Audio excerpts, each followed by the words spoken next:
Oke, terima kasih.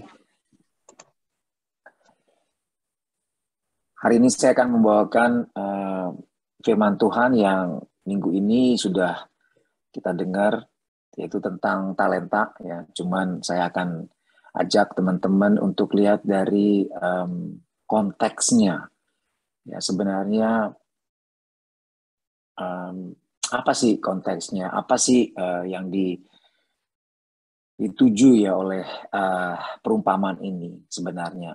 Ya, mari kita mau berdoa. Bapa di sorga, terima kasih pagi hari ini. Tuhan, kami mau belajar firman-Mu Tuhan. Buka pikiran kami supaya kami mengerti firman-Mu Tuhan. Supaya apa yang kami dengar ini boleh benar-benar masuk ke dalam roh kami Tuhan. Supaya kami boleh benar-benar mengerti dan menghidupi firman-Mu ini. Di dalam nama Yesus kami berdoa. Amin. Nah, kita akan belajar dari Matius 25 ayat 14-30. Ya, saya beri judul hamba yang jahat dan malas. Ya.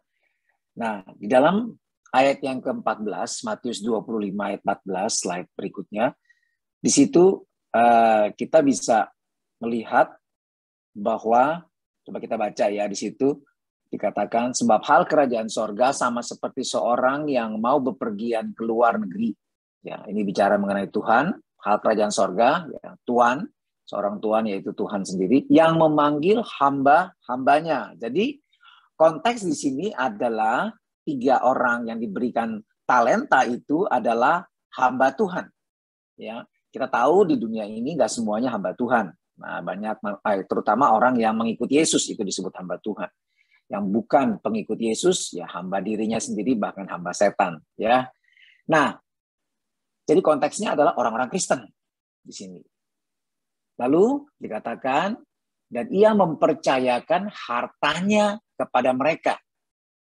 Nah, jadi talenta di sini maknanya adalah harta atau uang.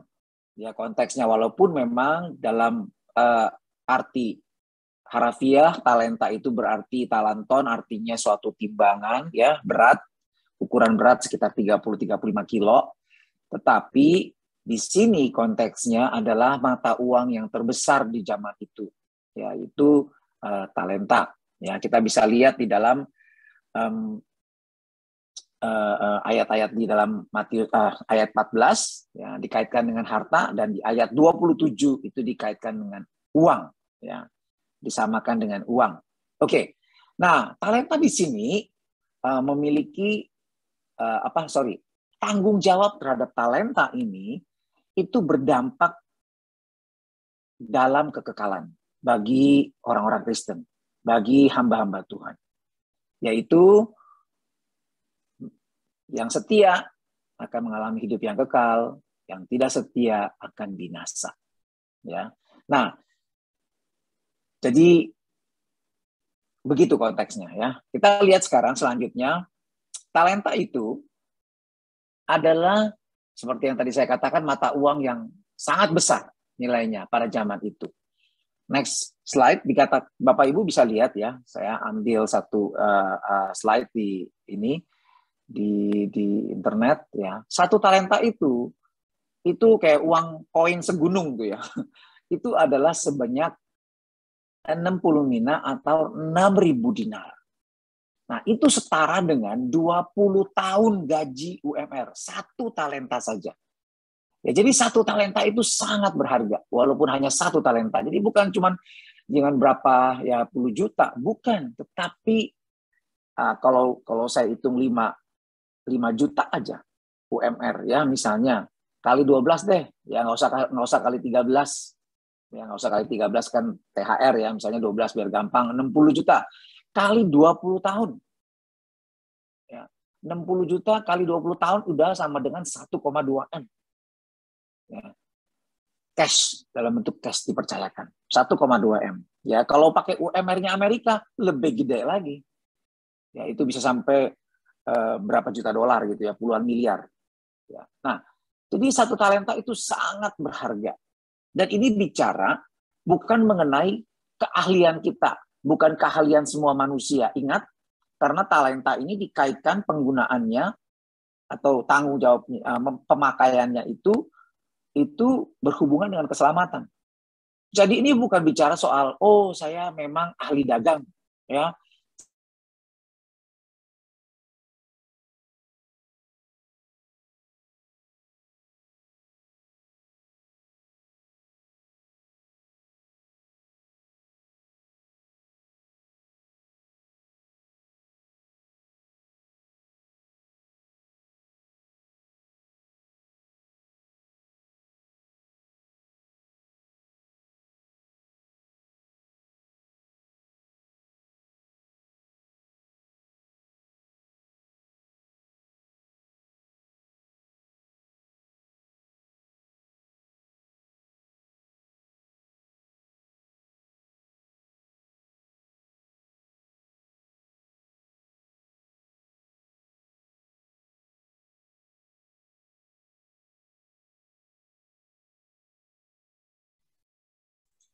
Putus kayaknya Pak ya. David ke mute.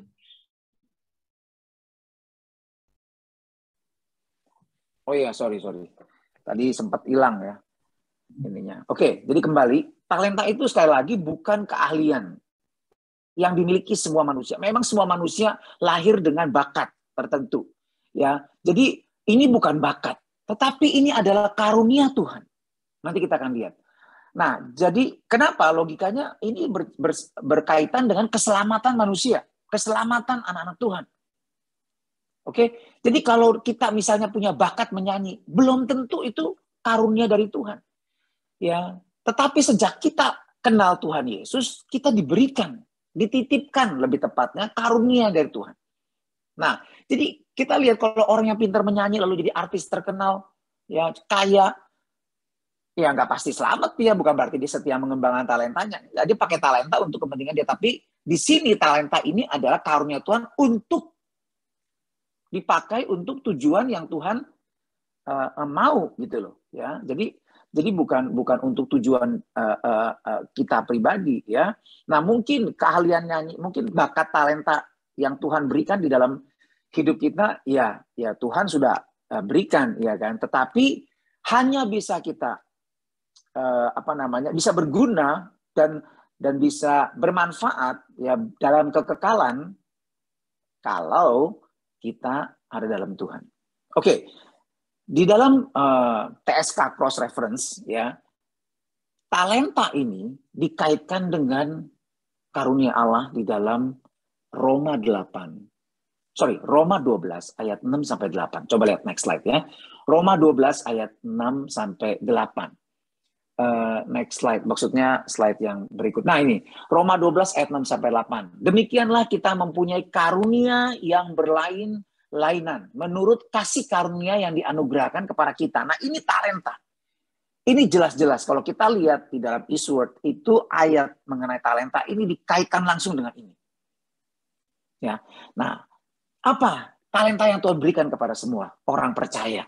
Ada yang karunia untuk bernubuat. Ya. Karena itu, baiklah kalau kita menerima karunia bernubuat, baiklah kita melakukannya sesuai dengan iman kita. Jika karunia untuk melayani, ini adalah diakonia. Maksudnya orang-orang yang punya talenta untuk mengurus, ya, manage gereja untuk ya seperti 7 orang yang di Kisah Rasul ya yang diangkat. Nah, ini orang-orang yang lahir baru, orang-orang yang penuh Roh Kudus, ya mereka melayani, ya. Meja artinya melayani orang-orang yang miskin, jemaat-jemaat Tuhan yang susah, ya. Nah, bagi sembako kayak begitu, ya kan. Dia punya, nah lakukanlah itu dengan lakukan itu ya dengan sungguh-sungguh. Terus karunia untuk mengajar ya, baiklah mengajar. Karunia untuk menasihati, baiklah kita menasihati.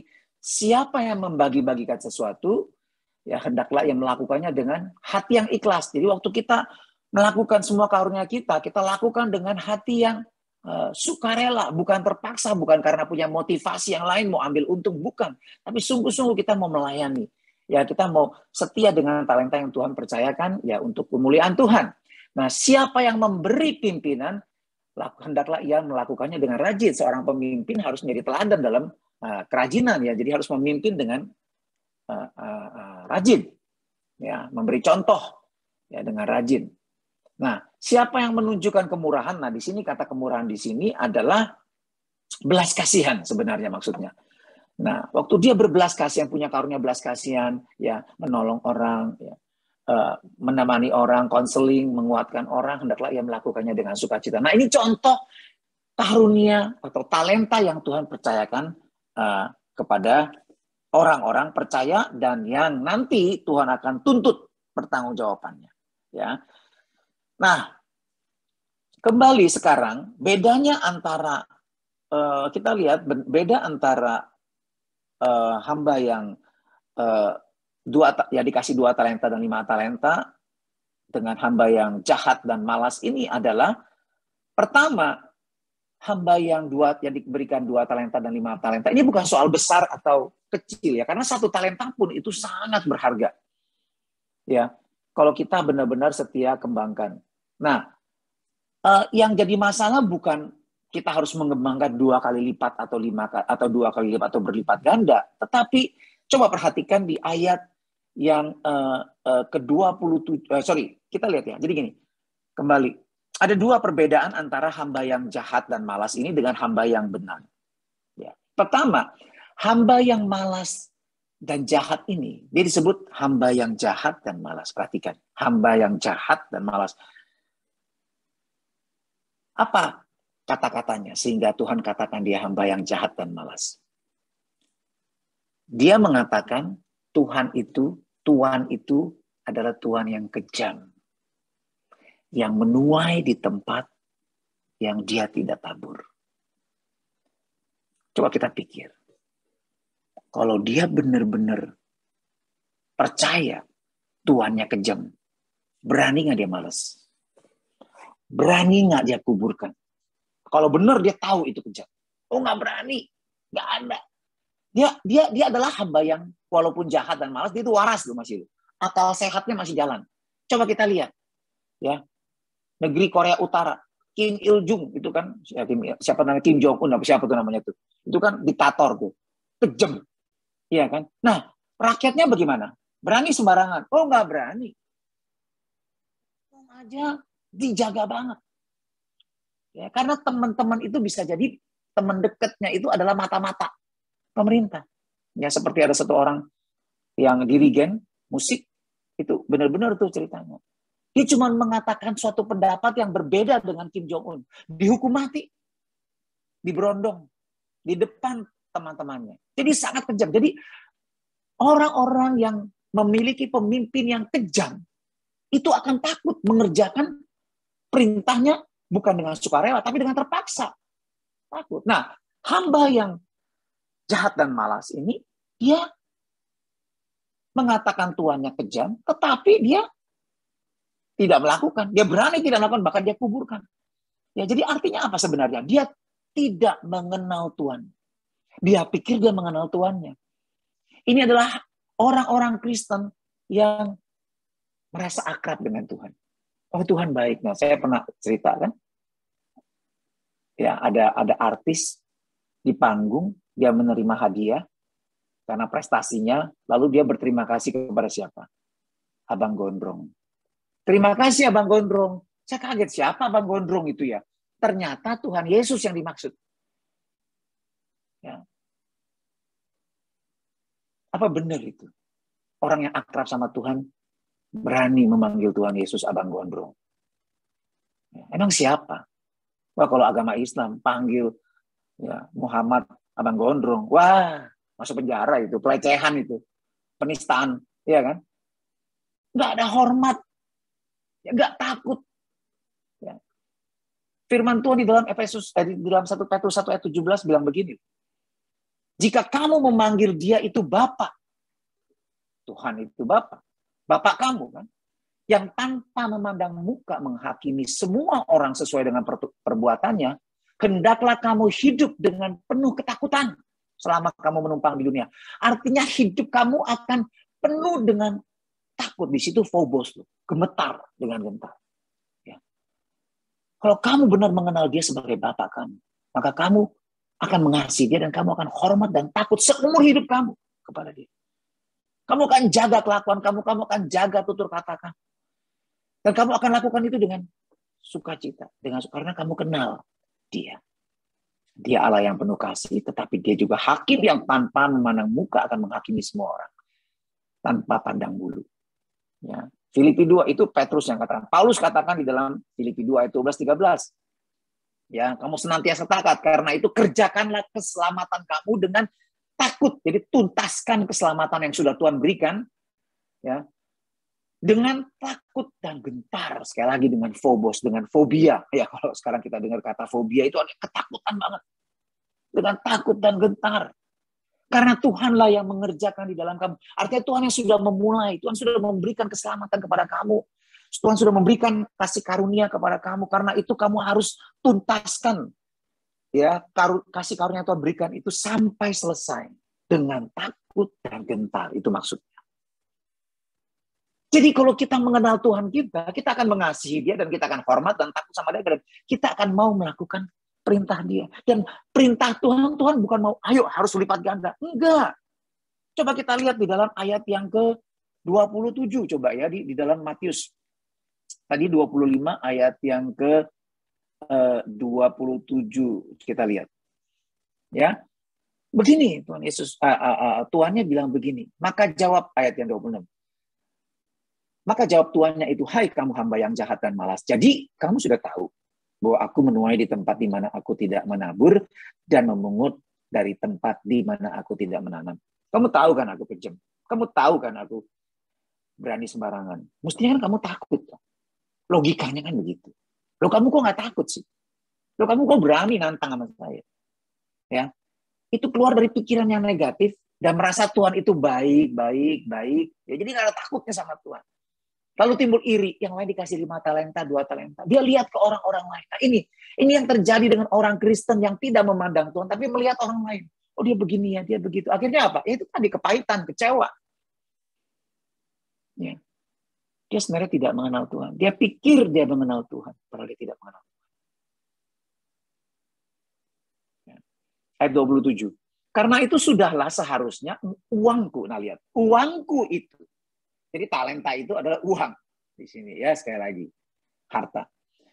Uangku itu kau berikan kepada orang yang menjalankan uang supaya sekembaliku aku menerimanya serta dengan bunganya. Tuhan nggak nuntut 2 kali lipat seperti yang 2 talenta. Enggak. Oke lah, kamu nggak pintar dagang, kamu nggak pintar bekerja, oke lah, ya, kamu nggak bisa investasi aktif, investasi pasif aja.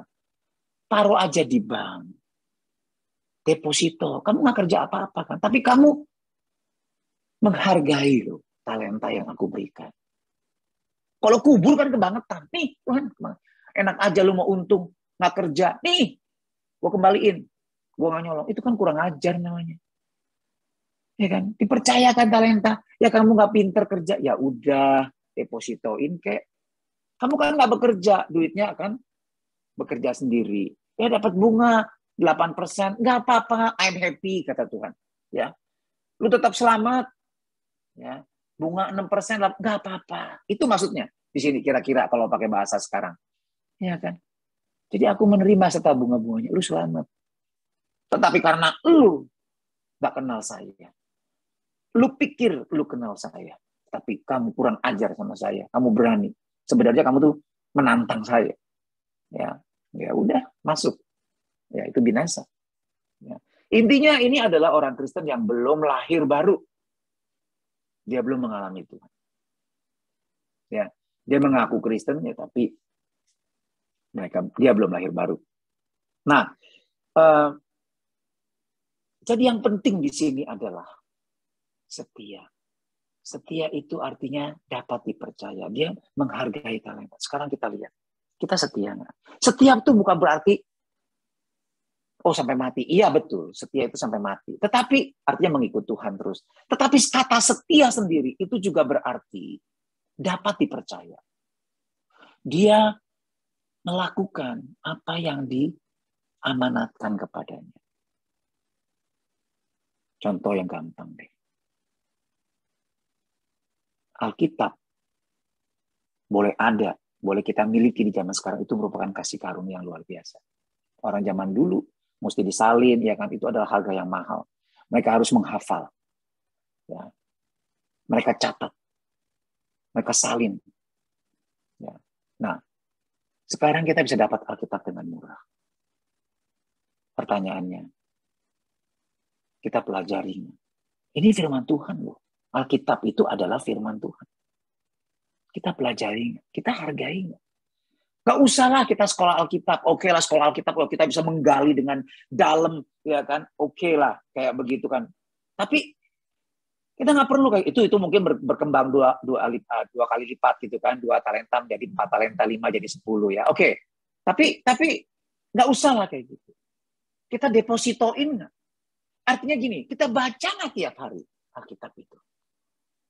Karena ini kan firman Tuhan, ini pelita bagi hidup kita supaya kita tidak tersesat untuk kebaikan kita.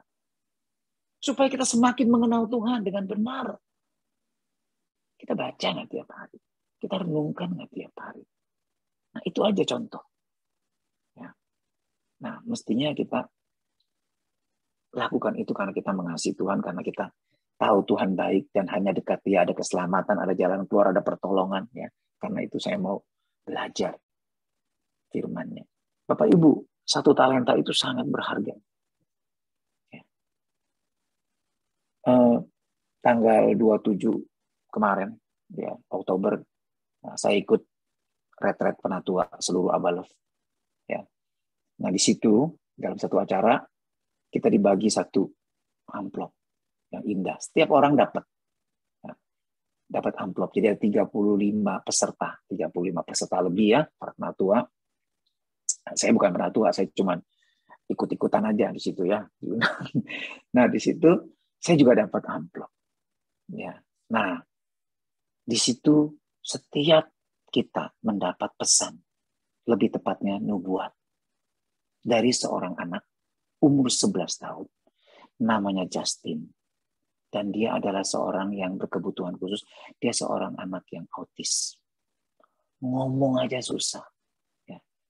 Ini ya. Kalau bisa videonya bisa diputar nggak di sini? Saya nggak tahu bisa nggak diputar. Coba biar dengar waktu dia berkata-kata, bersuara. Coba dengar ada suaranya.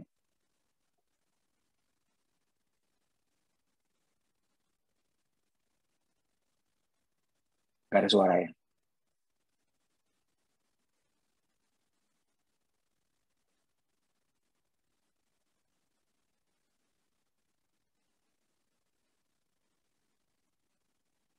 Gak ada suara ya. Ya nggak apa-apa. Ngomongnya aja susah. Ya, autis kata per kata dia ngomongnya ya, dengan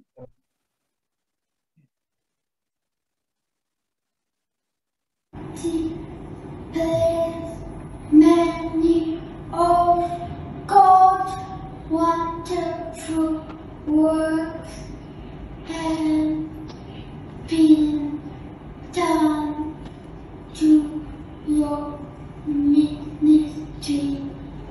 Keep the fire burning. There will be a fulfillment of His promises. The best is yet to come. ya. Jadi Bapak Ibu, dia itu ngomongnya susah, tapi Tuhan memberi dia karunia bernubuat. Dan dia tulis. Jadi sebelum kita datang ke retret penatua ini, dia sudah dikasih tugas seminggu sebelumnya, dikasih daftar nama, hanya daftar nama kita semua. Dia tidak kenal kita. Ya, terus dia tulis. Ya, dan saya tanya ke teman-teman yang saya sama penatua-penatua yang lain ya. Saya tanya, itu semua tepat semua. Yang saya tanya pada Armadi yang dari Penatua Selatan, ya kan, Kengkeng yang di Barat. Terus saya tanya banyak teman-teman dan kita berempat saya tanya. Dan waktu saya baca, saya punya sendiri. Ya, aduh saya itu kaget. Ya, dia bisa tahu secara spesifik pelayanan saya dan kemudian bukan cuma itu, ada satu kata kalimat terakhir. Bapak Ibu, waktu saya lahir baru, itu doa saya. Itu yang saya ingin. Ya, menjadi seperti itu. Dan dia tulis kata-kata itu di kalimat yang terakhir. Saya tuh kaget bener.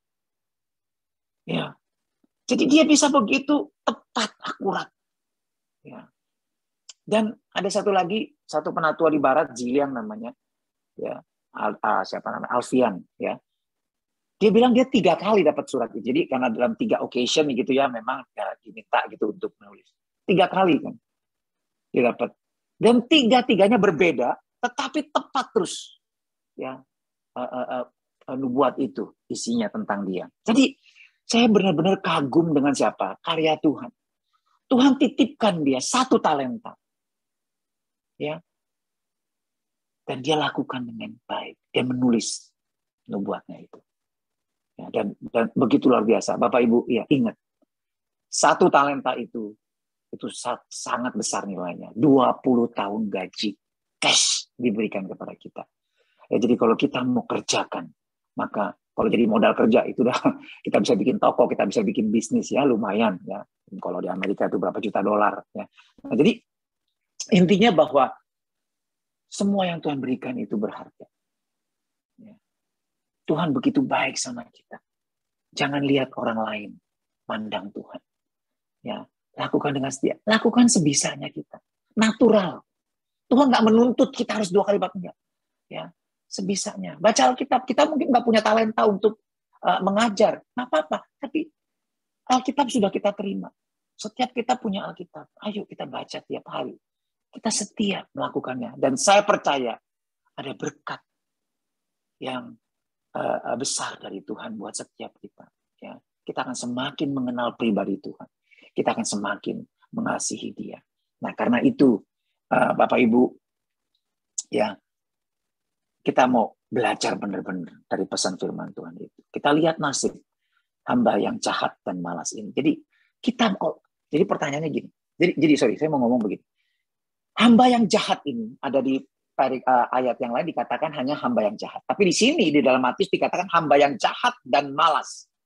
Nah, kenapa ini hamba malas? Karena dia jahat. Kenapa kita malas mengembangkan talenta? Karena kita belum lahir baru. Karena kita punya pandangan yang negatif tentang Tuhan. Karena kita punya pandangan yang salah tentang Tuhan. Sehingga kita malas. Ya. Nah, hari ini kita mau melihat malas itu suatu gejala. Sesuatu apa ya? Sesuatu itu tanda-tanda nggak sehat di dalam kerohanian kita. Dan itu adalah dosa malas itu. Nah, akarnya apa? Akarnya hati yang tidak mengenal Tuhan. Akarnya adalah belum lahir baru. Jadi solusinya apa? Apa yang harus kita lakukan? Karena kita tahu akibatnya adalah kebinasaan. Bukan cuma itu. Semua talenta yang Tuhan berikan kepada kita. Kalau kita tidak setia mengembangkannya, akibatnya talenta itu akan diambil, akan hilang. Saya melihat loh, orang yang punya karunia bernubuat. Tajam. Ya, waktu saya mahasiswa. Tetapi hari ini lenyap. Hilang. Kenapa? Karena dia nggak setia. Dia nggak jaga. Dia anggap enteng. Dia malas. Hilang. Ya, benar-benar dan saya lihat beberapa orang kayak begitu. Ya. Tapi waktu kita setia, Tuhan akan percayakan lebih lagi. 1 talenta jadi 2 talenta, terus saya percaya kayak tadi. Yang 2 talenta jadi 5 talenta. Yang 5 talenta jadi 10 talenta. Saya percaya kalau dikasih waktu lagi, dia akan berkembang lagi. Tetapi ingat, talenta itu bukan untuk kita nikmati, Bapak Ibu. Bukan. Harus kita kerjakan untuk kita kembangkan untuk kemuliaan Tuhan. Kapan kita akan nikmati? Nanti. Di surga nanti kita akan menikmati. Ya. Ingat ayat yang ke-21, 23 dikatakan begini. Maka kata Tuhan itu kepadanya, baik sekali perbuatanmu itu, hai hambaku yang baik dan setia. Engkau setelah setia dalam perkara kecil, aku akan memberikan kepadamu tanggung jawab dalam perkara yang besar. Masuklah dan turutlah dalam kebahagiaan Tuhanmu. Itu saatnya kita mendapat reward di kekekalan. Di dunia ini kita diuji, dimurnikan. Ya, kita bekerja ya, sesuai dengan talenta yang Tuhan percayakan. Ya, kita akan setia dalam perkara. Kalau kita setia dalam perkara kecil, kita akan dipercayakan perkara yang besar. Ya. Nah, jadi kalau kita tidak setia, 2, apa yang ada pada kita akan semakin hilang. Jadi di sini dikatakan bahwa Karena setiap orang yang mempunyai kepadanya akan diberi sehingga ia berkelimpahan, tetapi siapa yang tidak mempunyai, apapun juga yang ada padanya akan diambil darinya. Hilang di dunia ini loh. Ya, di dunia ini kita akan kehilangan talenta, kita akan kehilangan karunia dari Tuhan. Kalau kita nggak rajin, di dalam kekekalan kita binasa. Karena kita tidak mengenal Tuhan kita. Kita tidak takut dan gentar kepada Dia. Kita tidak mengerjakan keselamatan kita dengan takut dan gentar. Jadi bagaimana supaya kita tidak menjadi hamba yang jahat dan malas? Alami lahir baru. Ya. Caranya gimana? Hari ini Tuhan ingetin kita. Tuhan sedang mengetuk hati kita. Carilah Tuhan. Selama Ia berkenan ditemui. Inilah saatnya. Tuhan berkenan ditemui. Cari Tuhan. Sadari dosa kita. Sadari kebalangan kita. Ya. Mari kita mau mendekat kepada Tuhan. Cari Tuhan. Bertobat sungguh-sungguh. Ya. Firman Tuhan berkata, kalau hari ini engkau dengar firman Tuhan, jangan keraskan hati. Bertobat. Tuhan lagi tegur, Tuhan lagi ketuk pintu hati kita. Ya. Jangan tunggu waktunya nanti, karena kita nggak tahu. Hari esok kita nggak tahu, benar-benar kita nggak tahu loh. Hari penghakiman itu dikatakan datang seperti maling, seperti pencuri. Kita nggak sangka-sangka. Saya lihat ya jemaat Mandarin. Jangan pikir kita nanti aja udah tua deh. Sekarang gue masih mau enjoy. Salah, itu tipuan iblis. Kita nih nggak punya loh hidup ini. Kita hanya menumpang di dunia ini. Saya terus katakan, kita nggak tahu apa yang akan terjadi esok. Jadi ini titipan Tuhan. Hari ini, kalau Tuhan sedang mengetuk hati kita, cepat bertobat. Ya, saya lihat jemaat Mandarin udah tua. Aduh, susah. Hari ini diinjilin, besok lupa. Udah mulai pikun. Ya. Jangan tunggu pikun baru bertobat, telat. Ya. Ada lagi yang udah sakit kanker. Waduh, dia udah setengah mati. Ya. Sakit. Dan kemudian cucunya lagi nyakitin dia. Waduh, kepahitan lagi. Wah, makin dia susah mengalami Tuhan. Susah sekali kalau udah orang tua itu. Ya. Jadi hari ini kalau kita masih seger, ya, sebelum badai itu datang, cepat bertobat. Kalau badai datang, baru buru-buru ganti fondasi. Oh, baru kita sadar fondasi kita pasir, baru cepat-cepat bertobat. Takutnya terlambat dan susah sekali. Ya. Orang lagi normal aja nggak bertobat, apalagi waktu badai datang. Ya. Jadi hari ini, mari kita menghargai anugerah Tuhan, kasih karunia Tuhan, belas kasih Tuhan, kesabaran Tuhan kepada kita. Carilah Tuhan, selama Dia berkenan ditemui. Carilah Tuhan, maka kamu akan hidup, kata Amos. Ya. Amin. Tuhan berkati.